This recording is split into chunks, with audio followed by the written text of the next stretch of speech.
So Eleri Sion with you on BBC Radio Wales, and I know I need to introduce this gentleman because I've written a nice link, okay?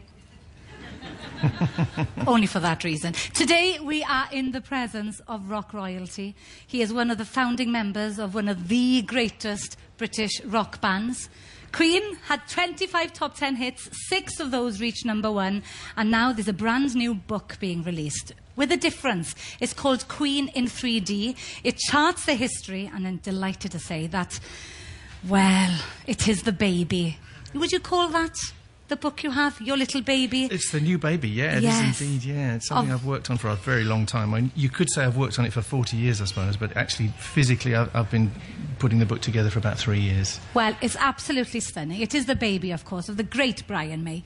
Oh, welcome to BBC Radio Wales, and welcome to Hay as well. Thank you, it's great. Everyone is here to see you. I love it. You love it? Love it. But I suppose... Oh.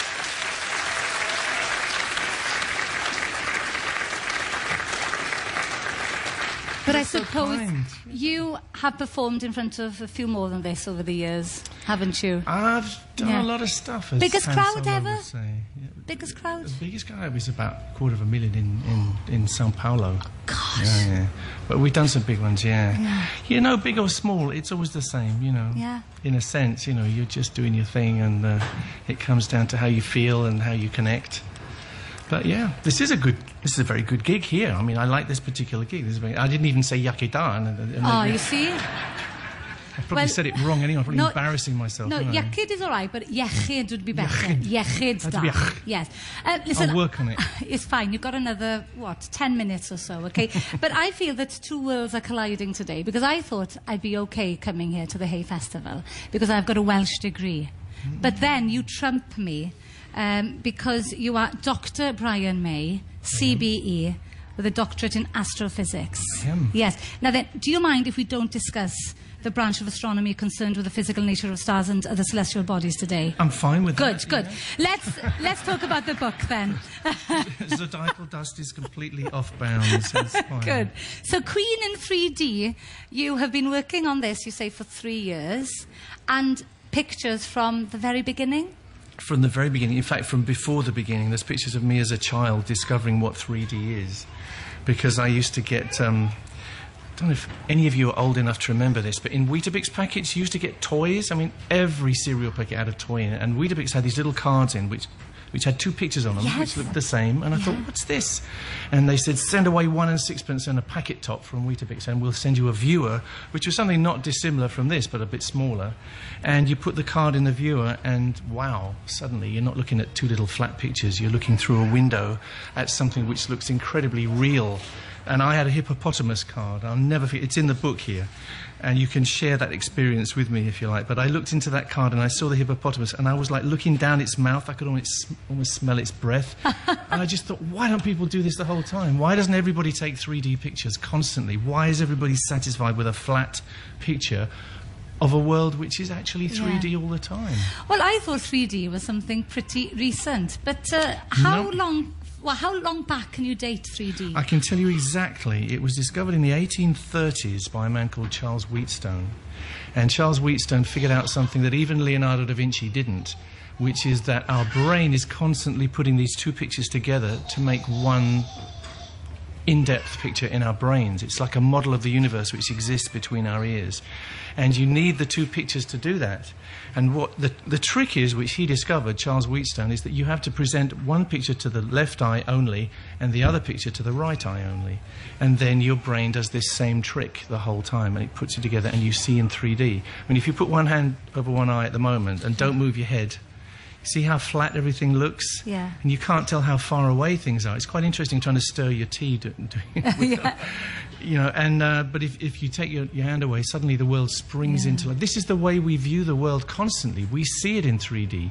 So why wouldn't you represent things, you know, your memories in 3D? So that's what I've done here. And it's this is a 3D camera. I don't know if you can see, folks, but that's a 1950s 3D camera. Right. It has its 2 lenses here, which take pictures for our 2 eyes. Yeah. And that's it. It's as simple as that. 1 picture for each eye, and off you go. And you've created this. I designed this. It's made in Sunbury on Sunbury-upon-Thames, so I'm tripping up. Not in Wales, I'm afraid. But it's all right. But we're getting some made in China. But I designed this it is your because design. it's my design. It's based on a Victorian stereoscope. It's essentially a Victorian stereoscope, but of course you can't buy Victorian stereoscopes these days. So I had to make something which was reproducible and light and high quality, and also it collapses into 1.5 millimetres to go in a book. Oh, it's perfect, isn't it? You are a clever boy. Thank you. Have you patented I love you this? too. It is patented, yeah. I have a patent number now, which is great. Oh, yeah. my gosh. Yeah. So you're an inventor as well? I am. And as from this year, I'm a publisher, because this is the first time I've actually published my own book. So we are the London Stereoscopic Company now. Goodness me.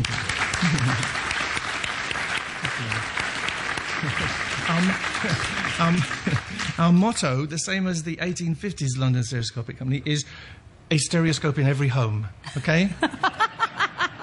I don't know if that will happen yet here in Hay, but it could happen.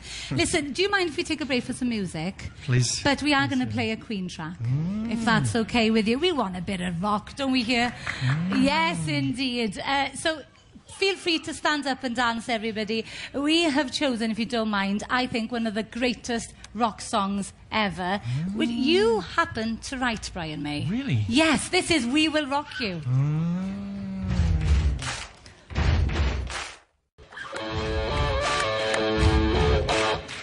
Yes, wonderful. Nice job, folks. Nice job. Oh, We Will Rock You, of course. Brian May, the man who put that together. Didn't even rehearse it. Look No. how good they were. You were a Brilliant. bit off time at some places, but Needed very, more very volume, good. I think. Needed more volume. Yes, yes. We should have practiced that a little bit better. But on the front of this wonderful book, you've got a picture, of course, of the late, great Freddie Mercury. Freddie, yeah. And that's a 2D photograph, is it? No, it's a 3D oh, it is picture. a 3D. So for this one, you don't need your viewer. It's a lenticular 3D, which is, again, an old process which was developed in the 1950s. But if you get yourself in the right place, you can see that's 3D as well. Oh, yes, right, I don't can know now. if you can just see it. Yeah. You need to be a little closer. But that's kind of an introduction to give you an idea of what's in the book. And that's what you see on the newsstands or the shelves. So it's important for people to get the idea what it is. And he would have loved this, wouldn't he? I think Freddie would love it. Well, he did love it. I mean, Freddie, obviously, there's a picture of Freddie taking a picture of me in the book, and you can tell that he's aware of what I'm doing, and I'm aware of what he's doing. Yeah. I mean, Freddie loved his pictures. He would take... It was Polaroid that he loved. You know, the very first Polaroid cameras, when for the very first time you could take a picture and see it immediately. Yeah. I mean, that was a big deal in those days. I mean, nowadays we all have phone cameras, so you just take a picture and you see it. But in those days it was a very big thing, because before that you'd had to send off your pictures and wait for a week and see if something had gone wrong with your camera, or if they lost the pictures or whatever, you know, and it was a bit tense. So Freddie would take the picture of all his mates, and then he would instantly give them all away, because Freddie was like that. He would just give everything away. Here you are, darling. Here it is, you know. It's funny because I've heard you speak about Freddie Mercury over the years, but I was just having a bit of a play on the internet the other day, and I saw him speak about you. And it was really interesting hearing how, you know, we knew what a character, what a flamboyant character he was. And he spoke very, very lovingly about you. But I did sense as well that there could have been some sparks when you would get together to work creatively. Was that the case? Yeah, we were a family, really. You imagine, you know, we were together as a band longer than any of our marriages. So... way longer. But, you know, and so we're very close. But yes, there's a whole lot of argument. I mean, especially in the studio, because in the studio I've said this many times, it's like having 4 different artists with 4 different paintbrushes with different colours on the end of them, trying to paint the same picture. So you can imagine it's very difficult. Everybody feels like frustrated if they don't get their own piece of the picture represented properly. Did he enjoy singing the songs that you wrote? Yeah. Yeah. It's a very good question. He did, yeah. He loved a challenge, Freddie. But at times, you know, I don't know how much... I'm not allowed to actually quote him here because his common decency prevents me from saying the exact words. But he would say, Brian, you give me these songs to think and they hurt my beautiful voice. You make me sing right up there, you know. But he would love it, you know. And he'd down another vodka and he'd say, I'm going for it. You know. But you don't even have to bleep me. I'm doing all right now. Well, not many people can sing Queen songs, but unfortunately, you had to carry on, and you did carry on. And of course, Adam Lambert and Paul Rogers, and pictures of both of them are in this book as well. Yeah, we didn't carry on smoothly, it has to be said. You know, we actually finished. I think Roger and I both thought, no, that's it. After Freddie went, we didn't want to carry on. Yeah. You know, it was this kind of grieving process and denial, if you like. But then along came Paul Rogers, who I saw the other night at the Albert Hall, was magnificent. Really was, doing free stuff. And then that finished, and again Roger and I thought, no, it's done now, let's just go and do what we do. And then along comes Madame Lambert.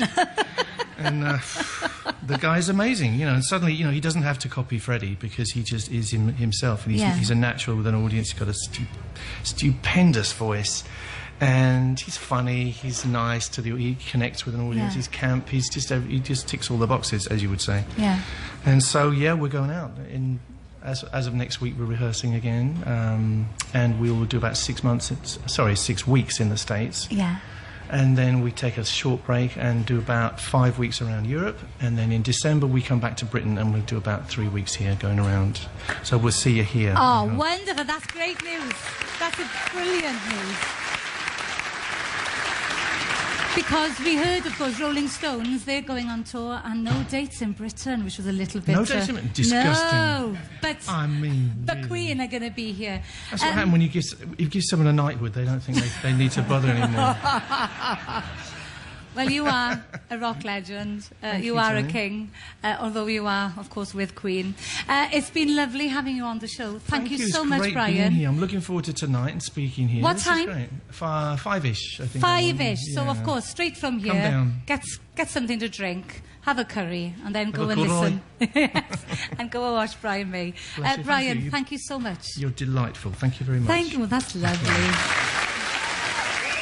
Thank you, folks. Thank you very much.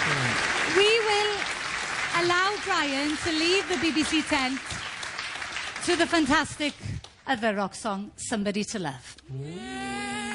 Shall I go now?